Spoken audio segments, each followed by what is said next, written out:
Welcome to the Fight with Depression podcast for people who want to improve their mental health. My name is Christopher Broussard, and this is part 2 of my conversation with Emily Johnson, therapist and host of Tactical Toughness podcast. And if you did not listen to part 1, go ahead and go back and listen to that. There was some good information. And today's episode, Emily and I are speaking more about relationship aspect of therapy, which is her specialty is as a relationship therapist, a marriage therapist. So I hope you enjoy this conversation between Emily and me, and thank you for listening. So now we continue the conversation from part 1. Like I said, I wanted to talk to you about the clinical, I guess, aspect. For sure. And one of the questions, I think maybe we'll just start with this, that somebody actually asked, somebody submitted, which if you have any questions, please, get a hold of us through the website or the podcast or whatever. Anyway, if you have somebody, a loved one or a family member, somebody who you know that could use help or needs help or something, and they just don't want to get help, what do you do in that situation? Yeah, it's a great question. And first off, I want to acknowledge your listener that gave you this question, and just first off say, like, I can't even imagine how hard it must be to go through that, to have somebody you love that you want to get help, and like you yourself feel really helpless. That's extremely difficult and can feel really lonely. So I just want to say that. And then to follow that with a response, the really, really challenging, sucky thing is that really honestly, there's not a lot you can do. Yeah. And that's so hard. I've walked through that with people. I have people in my own life that I love dearly that I would love to be like, hey, maybe you should do something about that. But the reality is that people will only change if they want to. Yeah. And like we can't force people into help. We can't force them into treatment. We can't force them to counseling. We can't force them to think that they need help, because maybe they actually don't think they do, or maybe they're okay with living in misery. Some people really like to be miserable, and they just choose it, and they don't really care if it affects other people around them. And that's really hard. And the reality is that not everybody's ready for change, right? Like, you do have to be ready for it. But I even find, even when people come to my office and they're doing so willingly and voluntarily, like they're choosing to be there, I actually find that a lot of people are still not ready for therapy, even because therapy requires a lot of work, and it takes time and effort. And I find that even a lot of my clients, if they come to me and they're like, yeah, I didn't really do anything that you suggested, I'll be like, then why are you here? Like, I can't fix it for you. You have to fix it for yourself. So I say this with just like all the empathy in the world of like, it's unimaginably hard to have somebody in your life that you see want to get help, and like really there's not much you can do. Yeah. I do have another thought. Can I go with it? Sure. Okay. Yes. I will say, as the supporting person of whoever like you want in your life to get help, but like do whatever you need to for yourself. I will say that that if the person that you are caring for like needs help but they're not getting it, that puts you in a super stressful state. So I will say, like, build up your own support network. Go get help for yourself. Go find a therapist. Go find a group. Do whatever you need to do for yourself to take care of yourself and your own stressors instead of pushing it. Because I have people in my life that I know if you keep pushing, they will flee in the opposite direction. And so Chris just pointed at himself. So so that can be really hard because like then you create an even bigger chasm towards them getting help. And so I say, like, do what you can for yourself and not push the issue. Do what you can. And maybe, just maybe, by leading by example, your person might just see like, oh, they've stopped bugging me about it, and in turn they've actually gone and done something to take care of themselves. and just maybe they'll come around to seeing the benefit of that, of whatever it looks like for that person. So so I will say that, but definitely not forcing it. You have to know a person well enough to know that as well. Like I said, I have some people in my life where I know that I can't. So I'll just call it out. My brother, love him to pieces. We would love him to move to Colorado. I can't tell him that because he gets really stubborn about it. Right. And so we just have friends tell him instead. It works much better. Clearly. He still doesn't live here. That's a casual example, but I say that it's important. I have to know that about the relationship with my brother. And so I can't push that issue with him because I don't want to then unintentionally then create more distance between that reality coming to be. Yeah. No, I like that. Yeah, because I didn't want to give you my response to him. I didn't want to tell you because I didn't want that to kind of sway your answer or anything. But I was, I basically said very similar, you can't push the person. But I said, just, the fact that this person would even reach out and say, do you have any advice, just shows that they actually care about the person. Absolutely. And I said, that's really maybe as much as you can do is just show that person that hey, I'm here and I care.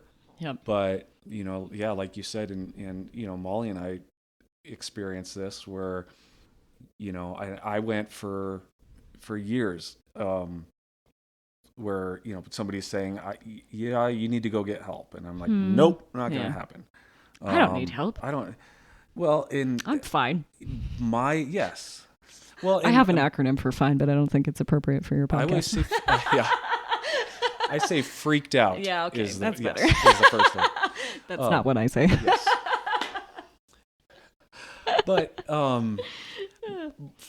because my thing is I am the way that I am. And, I did seek out some treatment and this and that, but my response was I am the way that I am. And by somebody coming to me and saying, you need to get help is basically, it was to me saying, I don't like the way you are, and you need to change the way you are. And that's not reality. Sure, but it totally makes sense why you would receive it that way. Yeah, and because it was my reality at the time, and looking at our kids and saying, well, if something were bothering them, let's say that my kid's walking with a limp or something. I would want him to get help. Right. So why wouldn't you do that for your brain? Yeah. So, and it's not changing who they are or anything. But it's, I want you to be the best version of you that you can be. Absolutely. So. Yeah, I say that to my clients in a slightly different way. They'll, because there was a stigma around mental health for a really long time that if you go to therapy, it means you're crazy, right? Yeah. That's just how people felt, and I get it because I won't go into the whole history of psychology, but it makes sense to me because just briefly, I'll say that a large amount of how our field came to be was through studying schizophrenia. Yeah. That's a diagnosis that is really challenging and very impactful on a person. So it makes sense why that could carry through generations because the field of psychology is not that old, right? That we would attribute going to get help means I'm crazy. It means there's something so severely and drastically wrong with me. But now when I tell my clients hey, you're here, and that takes a lot of courage. Just acknowledging that you need another person to enter into your life to offer you support and guidance through whatever season that you're in. That takes an immense amount of courage. It doesn't make you weak. It doesn't mean there's anything wrong with you. It means that you know your limitations. Yeah. And that you don't have all the answers. And I know for some people that can be really frustrating. For some of my responders, that can be really frustrating. I've definitely had responders sit in my office. They're well, I should know how to fix it. I'm yeah, but don't should all over yourself. Yeah. Right? Like, sure, I don't have all the answers either. So why would you? Yeah. Right? And maybe you're coming across a new challenge that you don't really know how to deal with. So like, why not go seek out support from somebody who could guide you through it in a non-shameful, non-judgmental way? Yeah. Well, and I think it's a lot of it's, we talk about stigma, and there you read books that are not too old. You say the psychology's not been, that field's not been around for very long, but you read books and they talk about somebody who suffers from depression and they refer to them as crazy. Yeah. And I think that's still in a lot of our brains, and as like, you're crazy. Yeah. If you have any sort of neurotic behavior, neurotic tendencies, then we're all crazy. Yes. And so, yeah, it's, whether you're, I guess now the crazy thing is more transitioning into somebody with a psychotic type of behaviors. Yep. But, even the neurotic behaviors, I think it's amazing how many people have some neurotic tendencies. Oh, for sure. Whether, I don't know. Well, I'm not going to even get started. But, I mean, we all, like, I like to say that we all experience some symptoms of depression and or anxiety. It doesn't mean that it's like full on diagnosable. Yeah. But all of us experience symptoms of it at some point or another. And those are just two things. It could be a whole lot of other options, Yeah. And, I refer to them, and I don't know if that's a clinical way, but it's situational. Yeah. I say you have a situational depression, situational absolutely. anxiety. I use that language as well. Cool. Yeah, because I mean, for some folks, you could have chronic depression, right? And maybe that comes through like genetics, right? Maybe your family has experienced depression, and so then you're kind of predisposed to like then experiencing it yourself. And I've certainly had clients that have experienced some waves of depression for their whole life, right?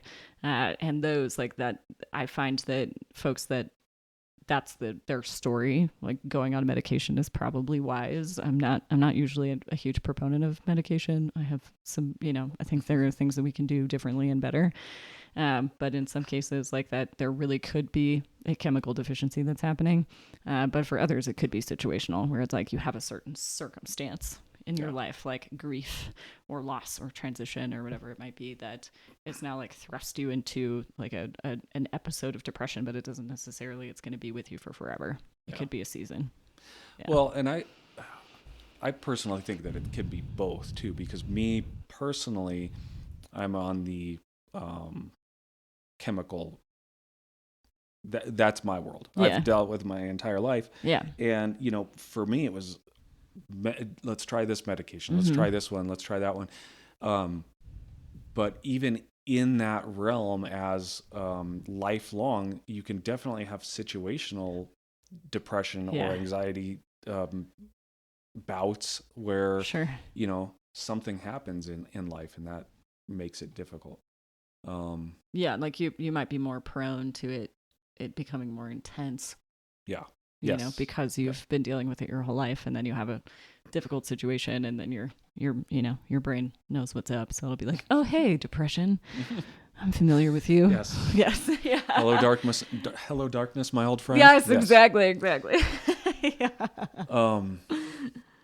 So a little change of topic. Getting back into, so Molly and I are going to be doing, through our church, we're going to be doing a couples, it's not couples counseling. It's just like workshop, a marriage course. Thank you. Man. That's exciting. Yeah. So on that note, because I wanted to talk to you about it. You're talking about couples coming in and meeting with you. Yep. Do you have, and I don't know if you could speak to it too much, but is there, we were getting on family members, but I kind of want to talk about married couples and stuff. Yeah. Is there any advice you could give for like a married couple where maybe you've got one first responder who's just maybe they're changing drastically or over time. What would you give any advice to the spouse or significant other, either to, like, do you say, hey, here's the hard facts, you need to get help, or do you just support them and just watch them, degrade?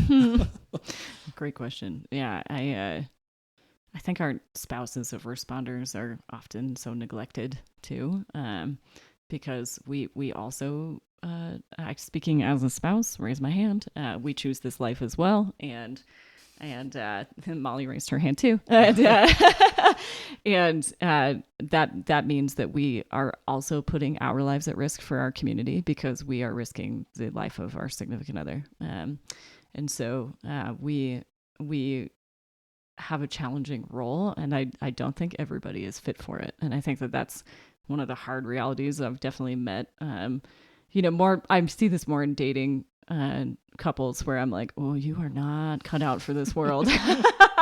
And like it takes a special person. I was going to say something about like the dark humor. My dark humor has gotten worse since working with first responders. So I will say in some cases, I think that's like, it comes with being exposed to the population by swearing and my dark humor. So bad. But all to say that like, I've learned, I've adapted over time. I certainly had no clue what I was getting into. I do not come from a family of first responders. My family is like engineers and teachers and like stay-at-home moms. Like that's my background. And then I met my husband, and he saw it in me. So I will say that like he knew what he was looking for and saw something in me that I didn't really know about myself, of like my level of grit and ability to handle what he was going into. I see it now. Obviously. And my exposure, and I will say this to all the spouses, please hear me. My exposure to the first responder world is a unique one because I'm in it all the time. Like I'm in our fire departments, I'm in our police agencies. I train our dispatchers. I hang out with EMS. So I have a weird,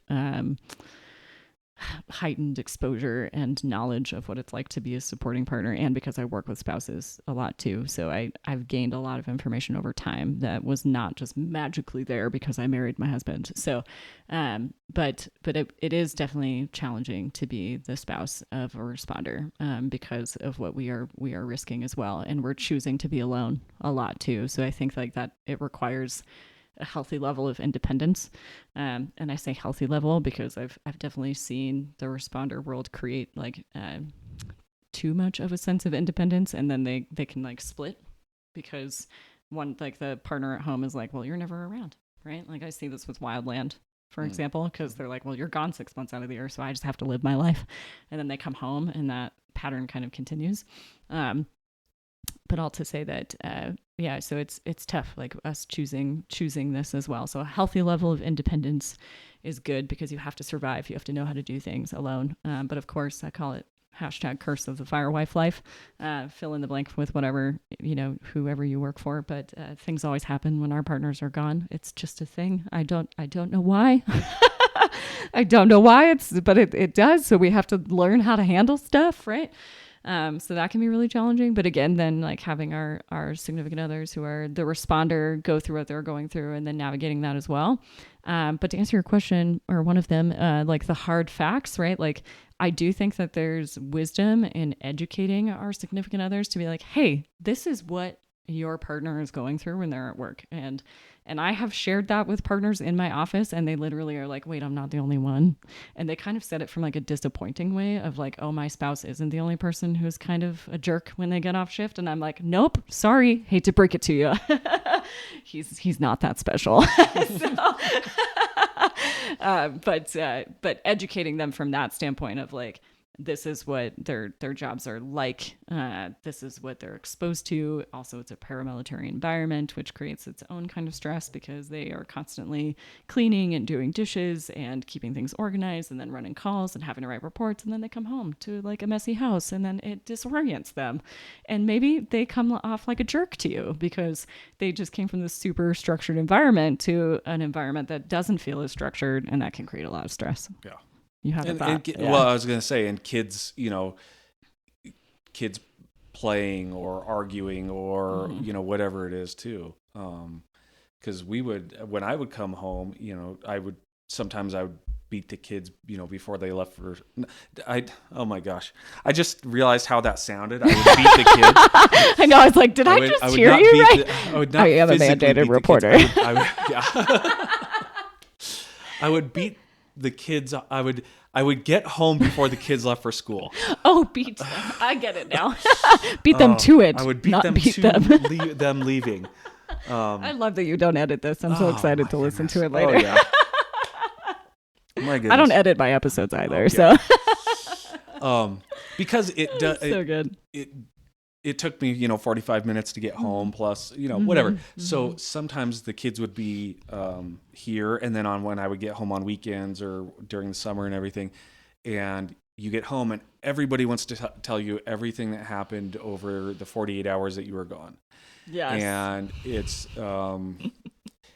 overwhelming. It is. When you get home. Yes. Like you said, it's I have a word for it. Yeah. I call it the buffer wheel. So I see this in my husband. I talk about this in my exit and reentry episode too, but my husband, like, I'd be so excited when he'd come home when he was on the 48s, and I'd be like, oh my gosh, I'm so happy to see you. And he's equally happy to see me too.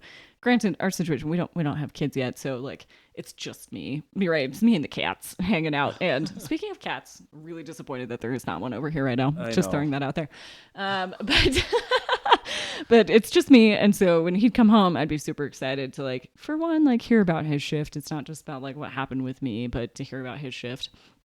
And I'd look at him and I just feel like his eyes were glazing over a little bit. And I'd be like, you're not absorbing any of this right now, are you? And he's like, no. And that's why I call it the buffer wheel, because I can just like see his brain spinning a little bit. Like he's just trying to engage, but he's not doing it at the level in which like he would like to. And so I just would get to a point where I'm like, I'll come back to you later.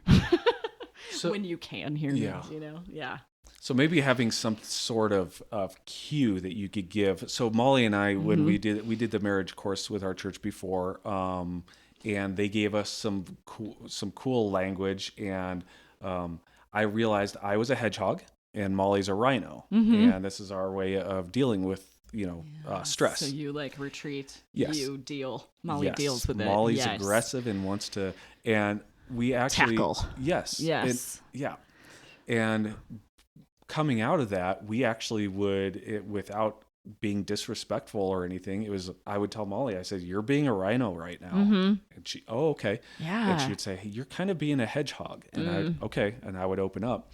Maybe that's something that... They're like soft words. Yeah. Yeah. Maybe that's something that, like somebody comes home and they're like, get inundated with a bunch of stuff. They could just say, buffer wheel.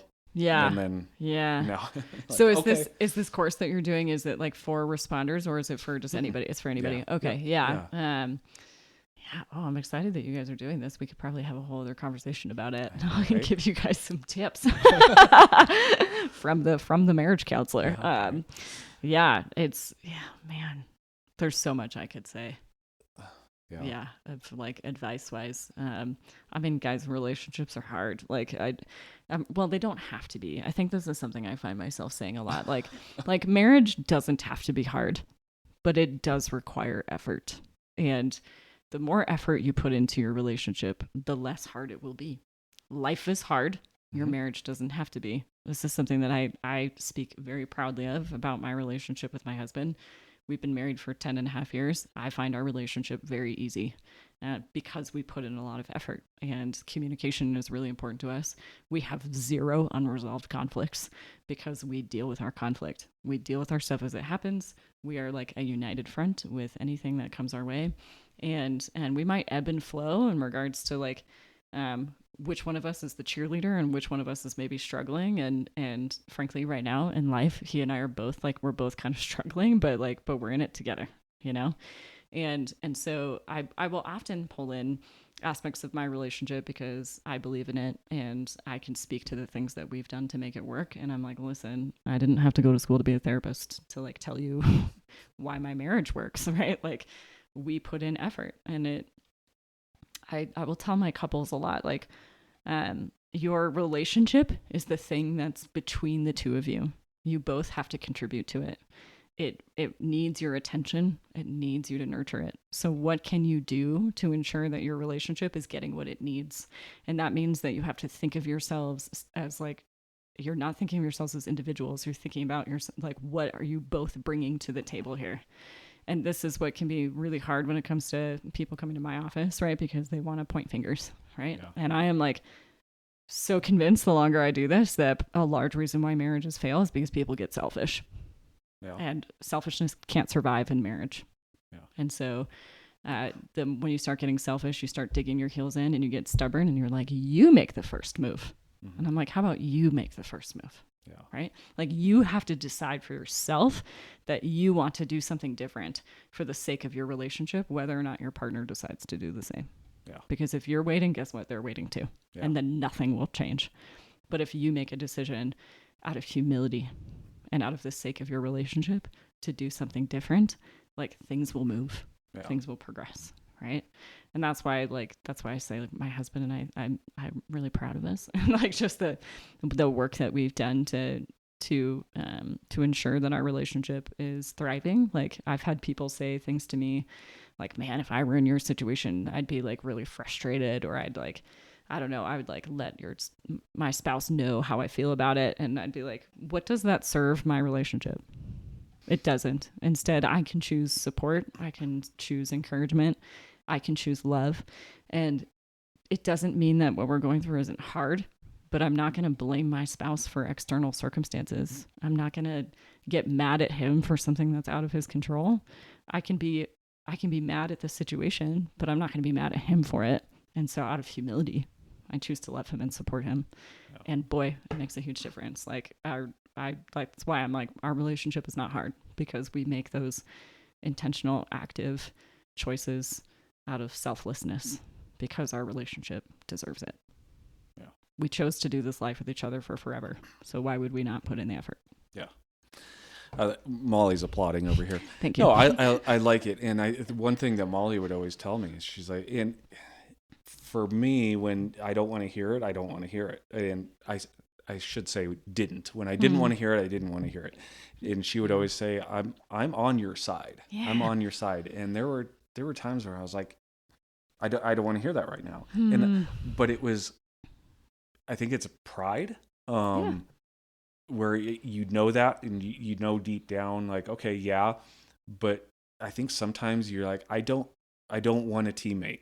I just, you're like, I just choose to be miserable, please? Yeah, or something. And so I remember that. So the first, the peer support class that I went through, getting the initial training and credit, whatever, not accreditation, certification, but yeah. I remember that, this is a little adult here, but she said, we were talking about, marriage and everything. And she's like, why would you take some of this stuff out on the person that lets you see them naked? Right. And I was like, that's a good way of putting it. Like that person lets you see them naked. Like their most vulnerable self. At the most. Yeah.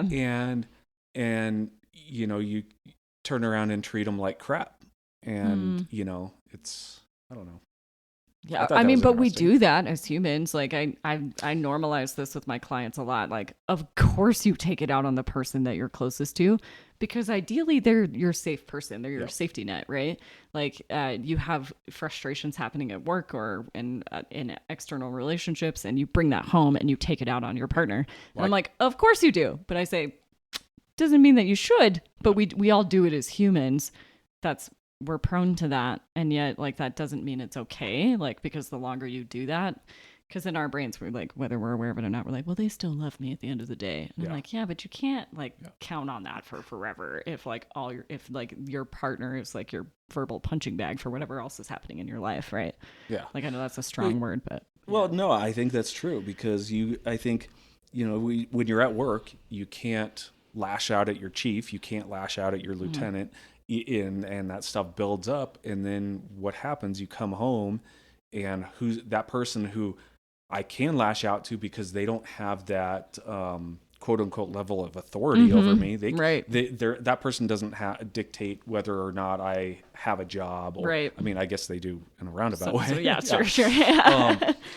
But that person is going to be there, Yeah. and you expect them to be there. So that's who I'm going to lash out to when I get home, because I can't do that with my coworkers. Yeah.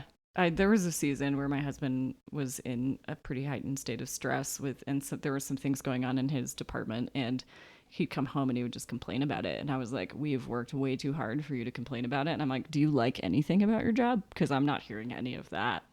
Right. And I'd like to know that you like your job, the thing that you do that takes you away from me 2 days a week for a third of your life. Like, I'd like to know that there's something about it that's good, because I'm not hearing any of that. And it's really hard to get into this field. And I'm like, frankly, I think the more that you have to, like, if you're complaining a lot, probably means you have it pretty good. So why don't we focus on the things that we're grateful for instead of complaining, right? Because also chemically that does things to your brain. So yeah. That brought up something. I remember there was a documentary on fire department that is very not well off. Their budget is ridiculous. They've got old, broken down engines. They respond to multiple fires every shift, and they were talking. I guarantee you, all the firefighters know exactly what you're talking about right now. Yes, I think they do. Even I do. Yeah. So one of the guys said, if your biggest concern is whether or not your cell phone battery is going to last throughout your entire shift, your department does not have problems. Yeah. So that sounds nice. And as much as we want to think, oh yeah, I've got it so bad. I think, like you said, if you start looking at what is something good about your job that changes that chemical reaction in your brain. And I try to just be, my stress management episode. It's like, what are things that you're thankful for? What's something that you're grateful for, and everything? Absolutely. I will say too, though, that like fire service emergency response aside, just talking about jobs and the stressors of jobs and bringing that to your spouse, I'll encourage my couples, like, at the end of the day, set a timer for like 10 minutes each of you, or 20 minutes, or whatever time feels okay for your relationship. And like, you just spend that time uninterrupted, just doing all of the verbal processing that you need to do about your job. Yeah. And then when it's done, and you don't talk about it anymore. Because then there's still like a room for saying like, hey, you've had a stressful day and I want to hear about it. And you're home now, and I don't want that to like completely take over like what time we do have together. Yeah. I don't want that to run our personal lives. Yeah. Or impede on like quality time. Right. And because then everything turns into just this complaint fest. Yeah. From the time they get home till the time you go to bed. Nobody wants to be around that. No. No thanks. The cat just got here. Now there's a cat. So kind of, going back to that whole difference between proactive and reactive. So that's kind of one thing that I think we got to kind of wrap it up here too, because I'm sure that I'm going to edit this into two different situations, or two different episodes here. But, like I said, I've kind of transitioned from a reactive job in the fire service to trying to be proactive. And, let's go out and teach new skills, teach new, life skills or hobbies or whatever, and being more proactive. Yeah. Is there anything you can speak to on that? Yeah, I think that's such a big deal. So Building Warriors, who I worked for, and my new company that I started with my business partner, Nikki, is called Auxilium Responder. But our whole approach is proactive wellness, because our responder agencies tend to be reactive. And like I've met folks where the cat's trying to drink my water. Cute. Where they talk about needing a peer support team, and then they don't do it until they've had a suicide, right? Yes. And that's like a very reactive thing.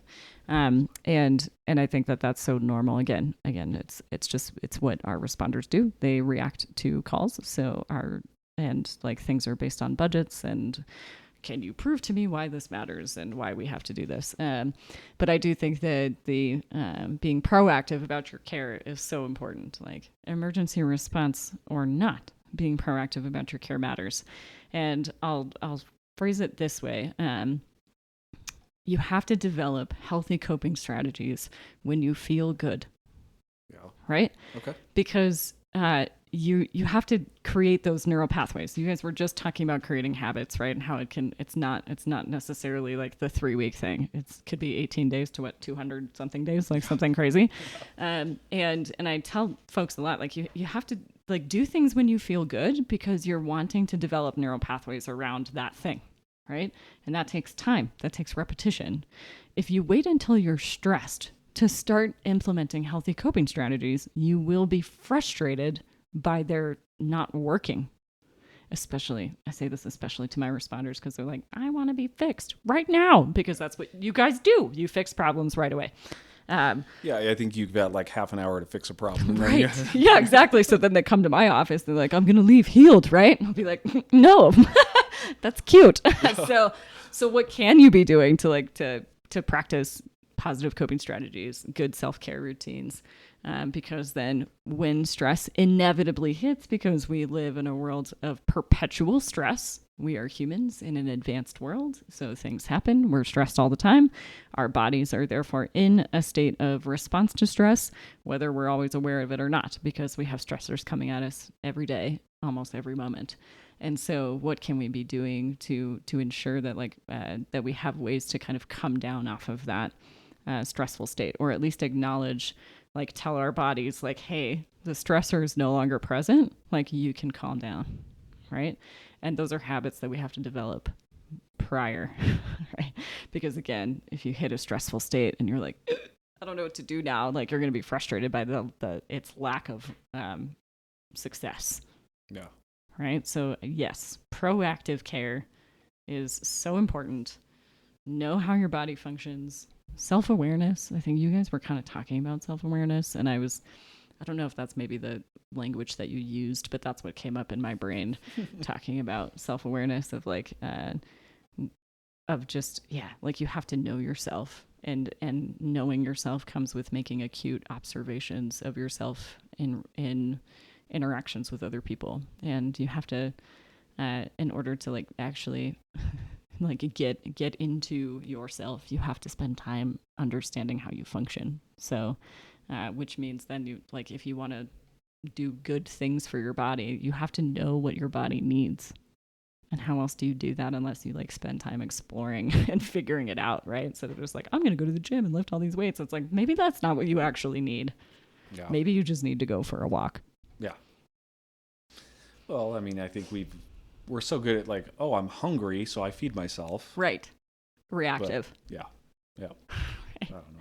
Yeah, no, I love what you're doing. I think there's a lot of goodness in it, and I think we are seeing a cultural shift of like, right, like I can take care of myself, and it doesn't have to be this big deal.